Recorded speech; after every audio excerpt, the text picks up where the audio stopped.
बहुत समय पहले की बात है। घने जंगलों और ऊंचे पहाड़ों के बीच बसा था चंपापुर नाम का एक छोटा सा गांव।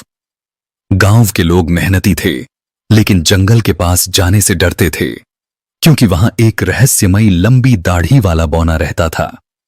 कहा जाता था कि उसकी दाढ़ी जमीन तक लटकती थी और उसकी आंखें अंधेरे में भी चमकती थीं। लोग मानते थे कि वह बौना बहुत खतरनाक है और जो भी उसे देख लेता है रास्ता भटक जाता है। इसी डर के कारण कोई भी जंगल में गहराई तक नहीं जाता था। एक दिन गांव में भयंकर सूखा पड़ा। कुएं सूख गए और फसलें मुरझा गईं। गांव के बुजुर्गों ने बताया कि जंगल के बीचों बीच एक पुराना झरना है जो अब भी बहता है, लेकिन वहां वही लंबी दाढ़ी वाला बौना रहता है। कोई भी वहां जाने को तैयार नहीं था। तभी गांव का एक साहसी और दयालु लड़का आरव आगे आया। उसने कहा,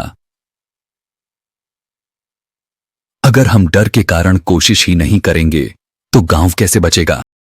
अगली सुबह आरव जंगल की ओर निकल पड़ा। चलते चलते उसे एक छोटी सी झोपड़ी दिखाई दी।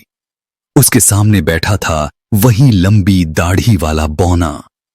उसकी दाढ़ी सच में बहुत लंबी थी, लेकिन चेहरा डरावना नहीं बल्कि थका हुआ और उदास था।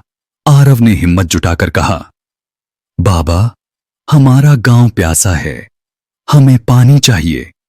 बौना मुस्कुराया और बोला, लोग मुझे बिना जाने डरते हैं। मैं इस झरने की रक्षा करता हूं ताकि कोई इसे लालच में बर्बाद न कर दे। आरव ने सच्चाई और ईमानदारी से गांव की हालत बताई। बौना उसके साहस और सच्चे मन से बहुत खुश हुआ। उसने आरव को झरने तक ले जाकर रास्ता दिखाया और कहा, अगर लोग प्रकृति का सम्मान करेंगे तो यह पानी हमेशा रहेगा। आरव गांव लौटा और सबको सच बताया। तब से गांव वाले झरने की रक्षा करने लगे और लंबी दाढ़ी वाले बौने को डर नहीं बल्कि जंगल का संरक्षक मानने लगे।